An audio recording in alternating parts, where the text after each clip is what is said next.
We had, tell the first part, we had a fight. Okay, our son was traveling across the country by horse before the pandemic. That's a long story about how a Jewish kid raised in Manhattan ends up going by himself by horseback. Sometimes I think this hideous pandemic may have saved his life. To perform in people's homes all over the world. Yeah, under a different name. Anyway, he gets, you know, he can't do this anymore. Horse feeds are closing. He can't be in people's home, and he's worried about us surviving, so he comes home to take care of us.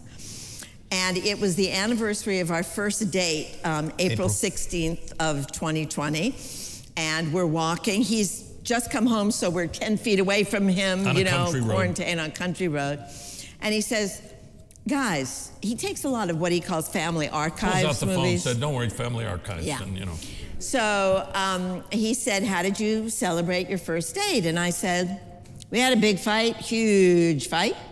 And he says, oh, tell me about it. So we both tell him about this fight. And then he says at the end of the story, do you mind if I post this? And we say... We didn't know what he was talking about. I said, what do you mean? What does that mean? Post what? I mean, literally, I had an image of printing something out and posting it, you know? Like nailing it up on a tree. And his... I love this woman! I love her! And his idea, which is something that makes us proud, is we work for the international... Told you we were gonna have fun tonight. I've never heard posting on a tree. Okay. That was the first I've ever heard that. I'm gonna remind him of this moment when he's not feeling so in love with me, you know. That's never happened. Yeah. What do you remember about that night? The Tony night? The Tony night. Well, I remember we were in that hotel at one point going up an escalator, and Walter Cronkite was coming down. And that was the highlight of the evening for me. But I do remember sitting there.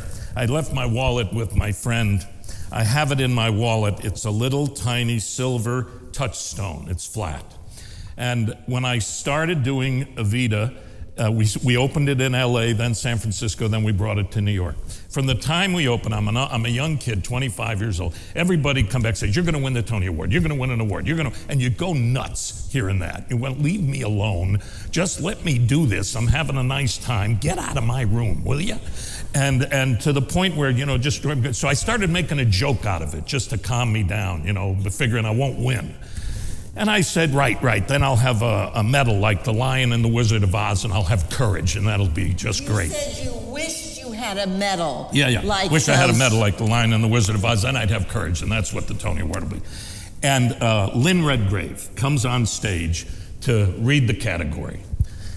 And it's a year and a half since we'd been doing this play, the Evita. And Kathryn puts something in my hand.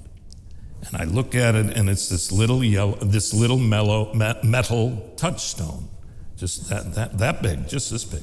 On one side, and I love this woman for many reasons, but she taught me everything, and my two sons. She's our Torah, and on one side it was a quote by E.E. Cummings: "To be nobody but yourself, in a world which is doing its best, night and day, to make you everybody else, means to fight the hardest battle, which any human being can fight and never stop fighting." And the other side said, "A medal for the lion, courage and love, Kathryn." Always. And the next thing I heard was my name, and I ran up there, and then I just remembered looking for my dad, and that was it. I'll tell you, the one really significant story of Trelawney of the Wells is I only knew 3 things when I was in my 20s. I was gonna have a life in the theater, I was gonna be a mother, and I was never gonna go out with an actor, okay? And my boyfriend at the time, I went to see what I'd missed doing when I finished the job in LA. And I was sitting next to this man who was very lovely and I'd been seeing for a few years. And this young guy comes on stage, and I said out loud, usually I would think something like this and not say it out loud. I said to him, "Now he's my type, what am I doing with you?" And so my favorite thing is when somebody says to their child or grandchild, you know who that is?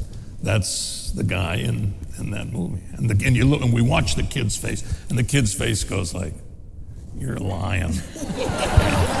And I walk over to the kid, and I lean into the kid so just mom and dad can see him.